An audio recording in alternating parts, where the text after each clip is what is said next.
इस कार्यक्रम के प्रायोजक हैं कृषि एवं किसान कल्याण मंत्रालय, भारत सरकार। हर जोखिम से निकल कर फसल आए, सुरक्षित हो जाए। फसल बीमा से हर किसान अब आत्मनिर्भर हो जाए। संकट के समय प्रधानमंत्री फसल बीमा योजना किसानों के लिए वरदान है। अब सूखा पड़े या बाढ़ आ जाए कोई डर नहीं, अब ओले पड़े या कीट पतंगे फसल खा जाए कोई फिक्र नहीं, क्योंकि हमने लिया है प्रधानमंत्री फसल बीमा। बुआई से फसल कटाई तक हर जोखिम का दावा, न्यूनतम प्रीमियम पर अधिकतम भुगतान का वादा। योजना से हर साल जुड़ रहे हैं 5 करोड़ से ज्यादा किसान। अब आपकी है बारी। नजदीकी कृषि कार्यालय, सहकारी समिति, बैंक शाखा, अधिकृत बीमा कंपनी या जन सेवा केंद्र में स्वेच्छा से करा सकते हैं पंजीकरण। फसल बीमा पोर्टल या फसल बीमा ऐप द्वारा भी कराया जा सकता है पंजीकरण। प्रधानमंत्री फसल बीमा योजना, आपकी फसलों का संपूर्ण सुरक्षा कवच। कृषि एवं किसान कल्याण मंत्रालय, भारत सरकार।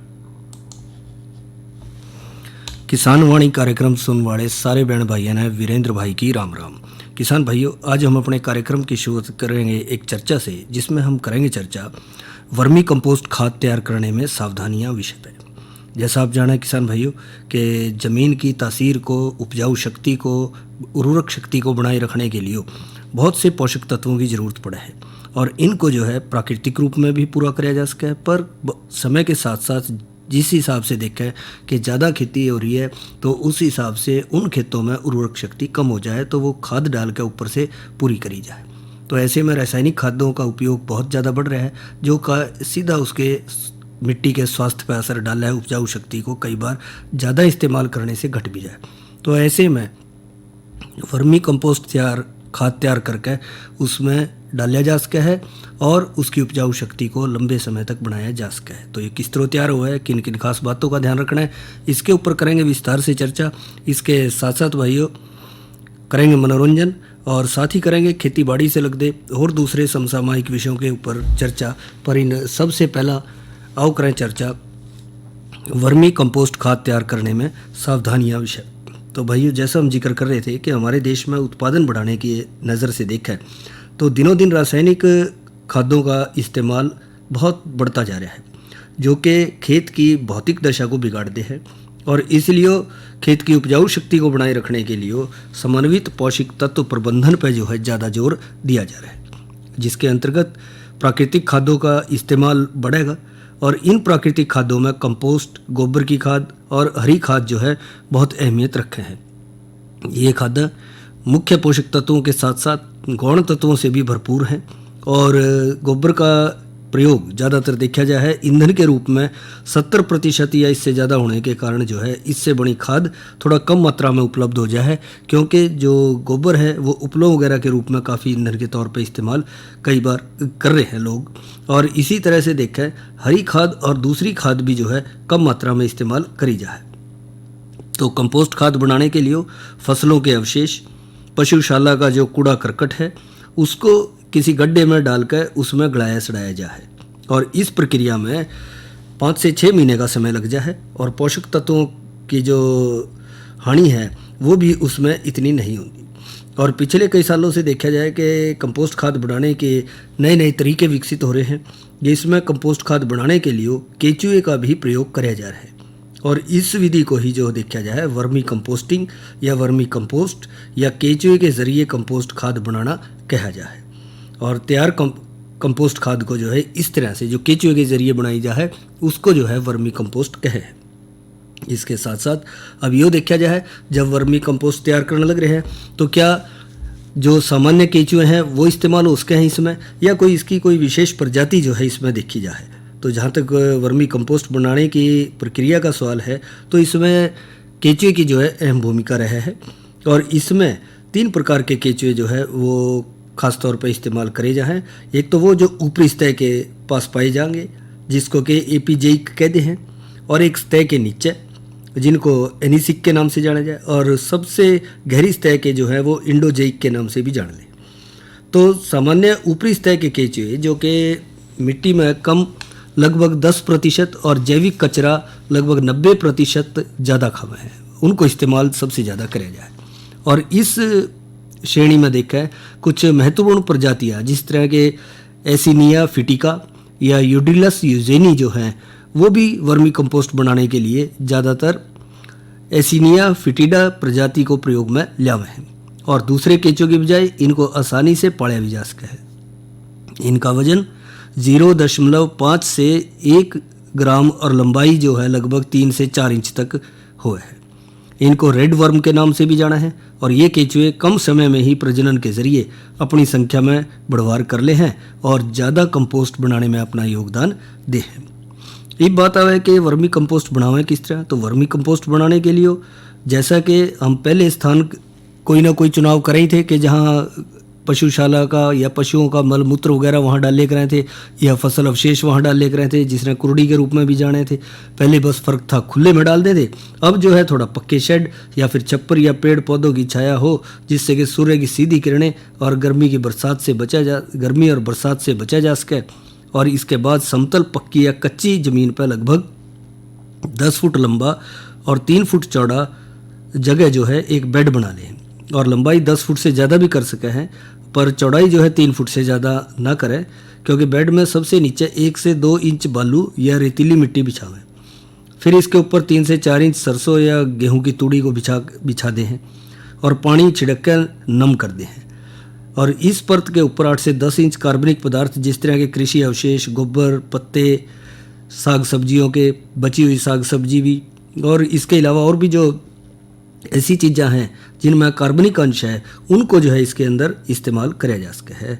और इसके बाद जो बेड के ऊपर 1000 केंचुए प्रति वर्ग मीटर के हिसाब से छोड़ते हैं और बेड के ऊपर ताज़ा गोबर का इस्तेमाल नहीं करना चाहिए क्योंकि ताज़ा गोबर का तापमान ज़्यादा होने के कारण केंचुए मर सके हैं।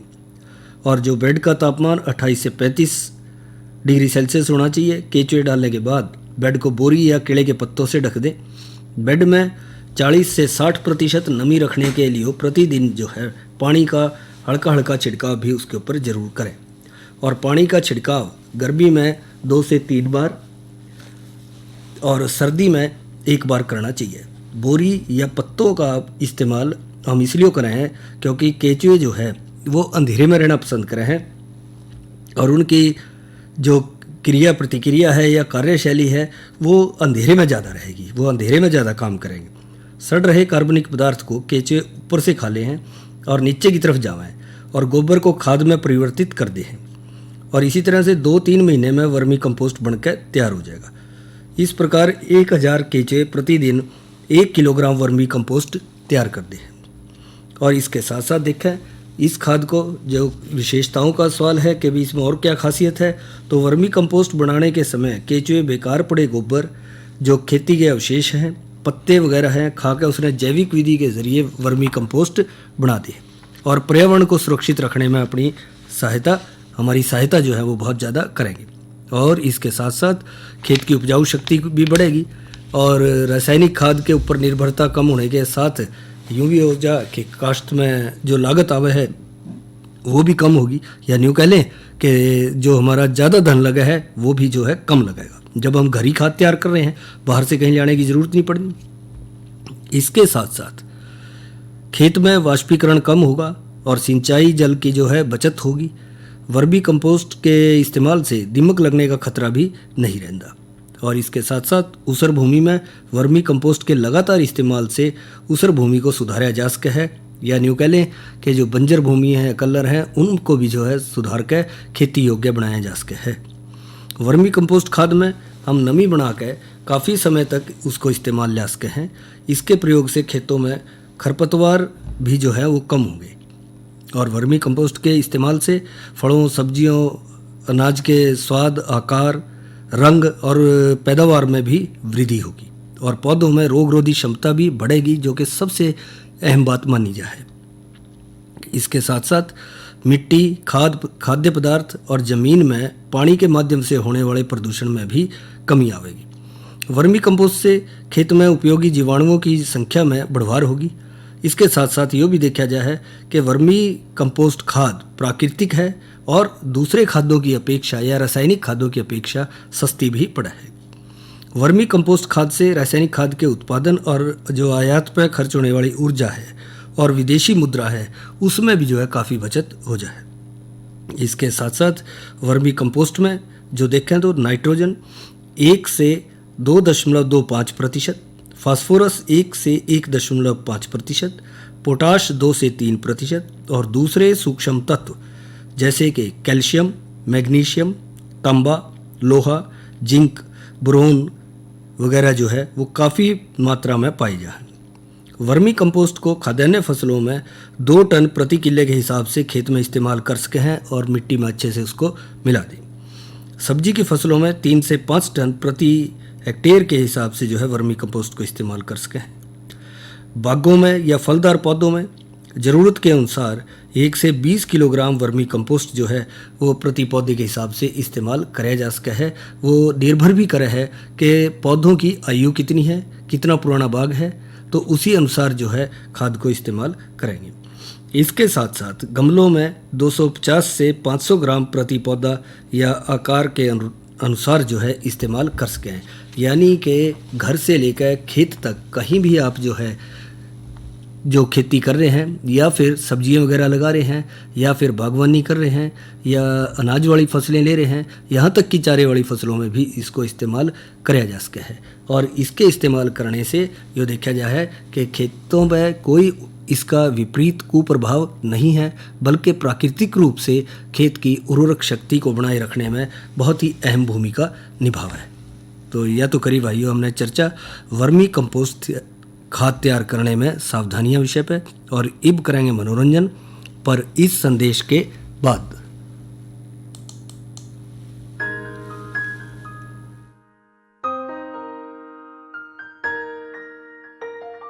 लक्ष्मी जल्दी आ। आई रसोई में थी। कोई खास बात है क्या? क्या हो गया? मुंह मीठा कर, मिठाई खा। किस खुशी में? क्या हो गया बताओ ना। अरे सुनेगी तो तू भी खुश हो उठेगी। तो बताओ ना जल्दी।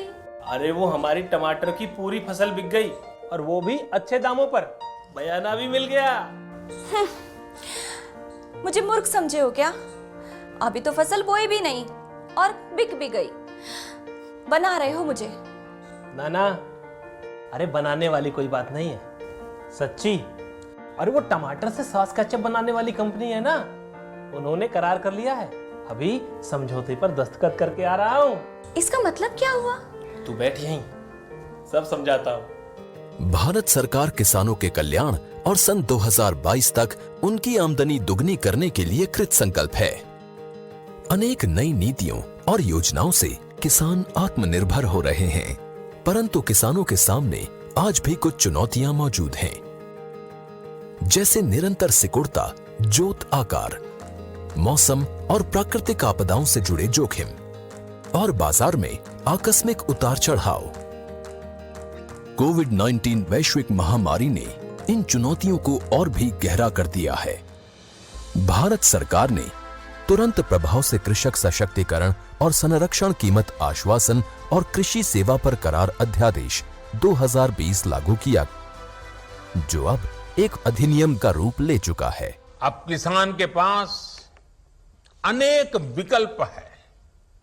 अगर वो अपने खेत में ही अपनी उपज का सौदा करना चाहे तो वो कर सकता है, या फिर सीधे वेयर हाउस से इनाम से जुड़े व्यापारियों और संस्थानों को जो भी उसको ज्यादा दाम देता है उसके साथ फसल का सौदा किसान कर सकता है।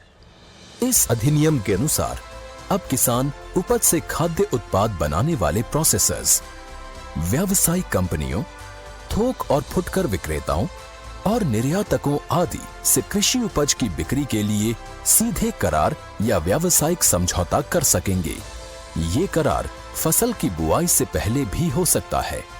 उपज की बिक्री का करार हो जाने के बाद किसानों को निर्धारित दाम पाने की गारंटी मिलेगी। उन्हें करार में बांधा नहीं जा सकेगा। वे बिना किसी पेनल्टी के करार से निकलने को स्वतंत्र होंगे। करार सिर्फ किसानों की फसलों का होगा, जमीन का नहीं। इसलिए जमीन की बिक्री, लीज और उसे गिरवी रखना पूरी तरह से मना है। आवश्यक कृषि आदानों यानी इनपुट्स उपलब्ध कराने की जिम्मेदारी करार करने वाले व्यक्ति या संस्थान की होगी। करार करने वाले व्यक्ति या संस्थान द्वारा उपयुक्त कृषि मशीनरी तथा उपकरण की व्यवस्था की जाएगी। समय समय पर किसान को तकनीकी मार्ग निर्देशन और सलाह उपलब्ध कराई जाएगी और फसल के जोखिम की पूरी या आंशिक जिम्मेदारी उठानी होगी।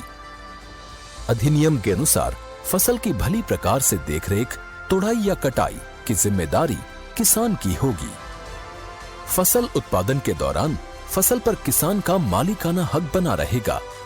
फसल का बीमा कराया जाएगा और आवश्यकता होने पर किसान वित्तीय संस्थानों से ऋण भी ले सकेंगे। इस अधिनियम से कृषि उपज की गुणवत्ता में सुधार होगा, जिससे उत्पाद भी उन्नत स्तर के बनाए जा सकेंगे, जो विश्व बाजार के मानकों पर खरे उतरेंगे। एक सप्लाई चेन विकसित होगी, जो भारतीय कृषि और किसानों की विश्व बाजार में पैठ बनाने में सहायक होगी।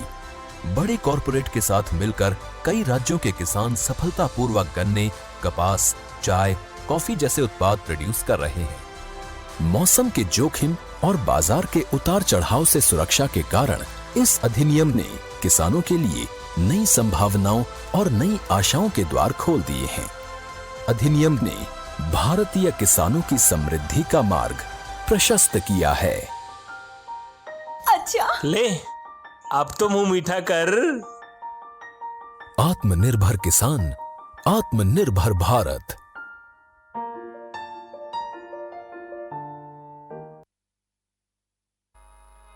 सुरती बिन भजन, भजन बिन जीवन,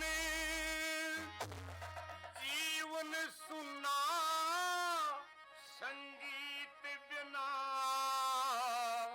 संगीत राग बिन, राग भाग बिन, भाग धर्म की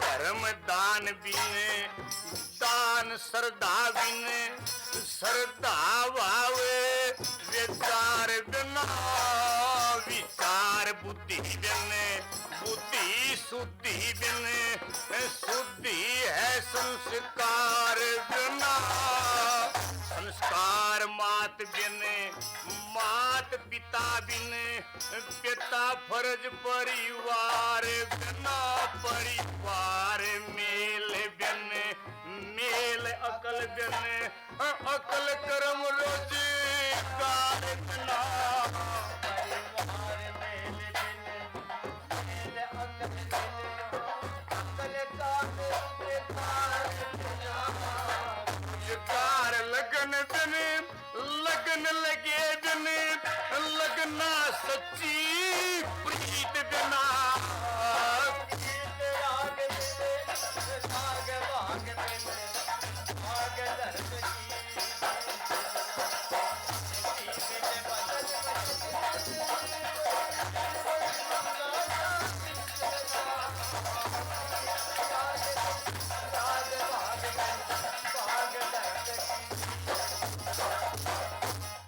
प्रीत चाहत बिन, चाहत इश्क बिन, इश्क जवानी जोश बिना, जोश खून बिन, खून शरीर बिन, शरीर साधना होश बिना, होश ध्यान बिन, ध्यान संत बिन, संत दया संतोष बिना, संतोष त्याग बिन, त्याग सत्य बिन, सत्य ज्ञान की ओस बिना, त्याग बिन, त्याग सत्य बिन, सत्य ज्ञान की ओस बिना, ओस किरण बिन, किरण रवि बिन, रवि अगन की रीत बिना, संगीत राग बिन, राग भाग बिन,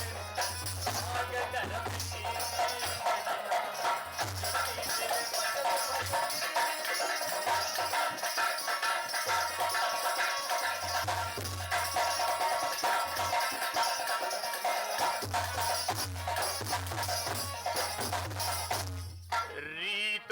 बिने वंश वर्ण बिने वर्ण कर्म पहचान बिना पहचान गुणों बिने गुण विद्या बिने विद्या सुनी विद्वान बिना विद्वान वेद बिने वेद पढ़े बिने पढ़ना आत्म ज्ञान बिना ज्ञान गुरु बिने गुरु योग बिने योग ब्रह्म की जान बिना ज्ञान गुरु बिने गुरु योग बिने योग ब्रह्म की जान जति बिने जति सती बिने सती पति मन मीत बिना संगीत राग बिने राग वाग बिने भाग धर्म की जीत बिना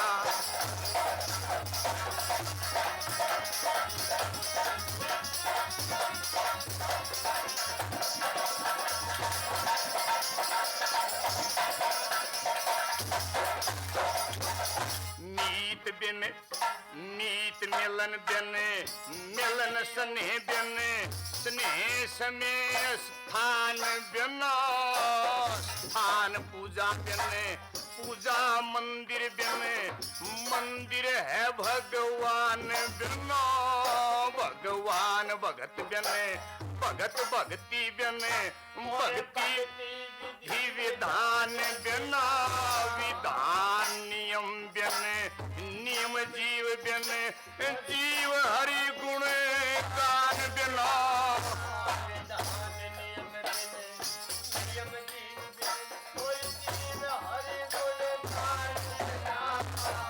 राम कुमार गुणगान बिना सुनना गृहस्थी गीत बिना संगीत राग बिन राग वाग बिन भाग धर्म की जीत बिना सुरती बिन भजन भजन बिन जीवन सुनना संगीत बिना संगीत राग बिन राग वाग बिन भाग धर्म की जीत बिना।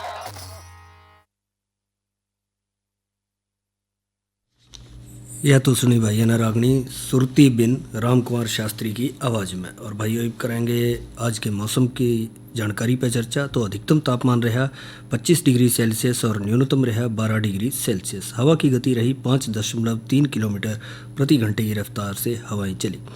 कल अधिकतम तापमान 26 डिग्री सेल्सियस और न्यूनतम 12 डिग्री सेल्सियस रहने की संभावना है। और जहाँ तक कल के कृषि कार्यक्रम का सवाल है तो कल चर्चा का विषय रहेगा कृषि यंत्रों की देखभाल और दूसरी चर्चा का विषय रहेगा अधिक फसल उत्पादन में मृदा स्वास्थ्य का महत्व। यह तो बात करी हमने कल के कृषि कार्यक्रम की। और अब करेंगे चर्चा आज की नसीहत के तहत फसलों का चूहों से बचाव कैसे करें विषय पर। बहुत ही एक अहम विषय माना जाए है किसान भाइयों के लिए कि चूहों से जो है अपनी फसलों को कैसे बचाया जाए, क्योंकि चूहों का आक्रमण जो है खेतों में खड़ी फसलों के साथ साथ जो भंडार कर रखा है उसमें भी देखा जाए। चूहे से लगभग सभी फसलों का अंकुरण से लेकर कटाई तक यानी यूँ कह लो कि साल भर जो है नुकसान करे हैं। पर सबसे ज़्यादा नुकसान गेहूँ, जौ, चना, मटर, आलू, धान, गन्ना वगैरह फसलों में इनका असर देखा गया है। चूहे जितना अनाज खावे हैं उससे 20 गुना ज़्यादा अनाज को जो है अपने मलमूत्र, बाड़ों और कभी कभी देखा जाए जो उनके मृत शरीर हैं उससे भी जो है वो अनाज को दूषित करते हैं, खराब करते हैं। तो ये भी देखा गया है कि चूहों की कई तरह की प्रजातियां जो हैं वो खेतों में पाई जा है घरों में। जैसे कि एक छोटी चूहिया है जो कि मस्कुलस के नाम से जानी जा है। दूसरी है छोटी घूस जिसको कहते हैं बेंडिकोटा बेंगालेसिस के नाम से जानी जा है। इसी तरह बड़ी घूस है जो कि बेंडिकोटा इंडिका के नाम से जानी जा है। इसी तरह से एक विदेशी चूहा है जो कि रेटाटस नॉर्वेजिकस के नाम से जाना जाए। तो ये कई तरह की प्रजातियां हैं चूहों की जो खेतों में भी घरों में भी जो है अनाज को नुकसान पहुंचावे। जहाँ तक इनके नियंत्रण का सवाल है तो इनको दो तरीके से इनका नियंत्रण किया जा सके है। एक तो यंत्रीकरण विधि से और दूसरा रासायनिक नियंत्रण से। तो जहाँ तक यांत्रिक विधि का सवाल है तो फसलों की कटाई के बाद खाली खेतों में पानी लगाने, सिंचाई करने से चूहों को बिलों से बाहर निकालने हैं। उस समय इनको जो है डंडों वगैरह से या पिंजरे वगैरह से जो है मार सके हैं, या पिंजरों का इस्तेमाल करके चूहों का नियंत्रण किया जा सके। पिंजरों के इस्तेमाल से पहले इनको धोकर साफ कर लें। पिंजरों में ऐसा खाद्य पदार्थ रखें जिससे चूहे आकर्षित हों, और पिंजरों को ऐसे स्थान पर रखें जहां चूहे का आना जाना अक्सर रहे। पहले 2 दिन पिंजरों में चूहे नहीं फंसाने चाहिए। उसके तुरंत बाद चूहों को लगातार 2-3 दिन फंसा के और पानी में डुबो के मार सके हैं और खेत से बाहर ले जाकर या खेत में गहरा दबा सके हैं। इसके अलावा जहाँ तक रासायनिक नियंत्रण का सवाल है तो इसमें 1 किलोग्राम बाजरा, ज्वार, गेहूँ, चना, मक्का के कटे दानों पर 20 ग्राम सरसों का तेल मसल लें और उसमें 25 ग्राम जिंक फास्फाइड रसायन जो है किसी लकड़ी की सहायता से अच्छी तरह से मिला दें, और इस बेट में से 1 चम्मच भर दाने जो है 10 ग्राम प्रति बिल में इस्तेमाल कर सके हैं। इसी तरह से देखा जाए 1 किलोग्राम गेहूं, बाजरा, मक्का, ज्वार के आटे या बेसन में 20 ग्राम 25% जो आ है ब्रोमिड ओलोन पाउडर, 20 ग्राम शक्कर या बूरा और 20 मिलीलीटर सरसों के तेल को अच्छी तरह से मिला कर जो है वो छोटी छोटी गोलियां तैयार कर ले, और इस विषयुक्त चारे में से 100 से 150 ग्राम की मात्रा का ये मिश्रण जो है अलग अलग स्थानों पर रख दे। ऐसे विषयुक्त चारे के जरिए जो देखा जाए कि कई तौर पर उनके इस्तेमाल करने से वो अपने आप ही जो है मर सके हैं। और जहरीली बेट का इस्तेमाल करने से पहले एक बात का ध्यान रखें कि शुरू में जो है थोड़ा सा साफ दाने जो हैं केवल सरसों का तेल वगैरह लगे हुए वो स्थान पर रखें। 2-3 दिन इस तरह से वो उसको इस्तेमाल करेंगे तो उनको इसकी आदत पड़ जाएगी, और उसके बाद जो है वो फिर दूसरा विषयुक्त चारा वहाँ रख सकें जिसके चपेट में वो आकर नष्ट हो जाएगी। इसके अलावा चारों तरफ चूहा मार अभियान जो है वो खेतों में, नालियों में, घरों में, सब जगह मेडों पर, खुले में सभी किसान मिलकर एक साथ चलावें जिससे कि इन पर नियंत्रण कराया जा सके। अरे अरे अरे क्या कर रहा है? इधर इधर इधर हम बोल रहा है तेरे बीजू का उतला बोल रहा है? पक्षियों से तो हम खेत को बचा लेते हैं, पर इन घातक रसायनों से कैसे बचाएं? मतलब? देख बेटा, तू जो ये अंधाधुंध रसायन मिलाता है ना, मिट्टी की सेहत बिगड़ने लगी है, और जब माटी ही कमजोर पड़ जाएगी तो उपज कैसे सेहतमंद होगी? अरे पहले ऐसा नहीं था। पूछना अपने बड़े बुजुर्गों से, कैसे फसल लहलहाती थी, शुद्धता झलकती थी। हाँ, माटी भी तंदुरुस्त और लोग भी। प्रगत विधि से फसल उगा रहे हैं, खर्चा कम और उपज की कीमत भी बेहतर पा रहे हैं। ठीक है भाई, मैं भी आज से जल्दी खेती शुरू करूंगा। माटी से प्रेम की परंपरा है, परंपरागत खेती। इस कार्यक्रम के प्रायोजक थे कृषि एवं किसान कल्याण मंत्रालय, भारत सरकार। इसी के साथ किसान वाणी कार्यक्रम का समय समाप्त हुआ है। मिलेंगे हिंदी में समाचारों के बाद कार्यक्रम ग्राम संसार में।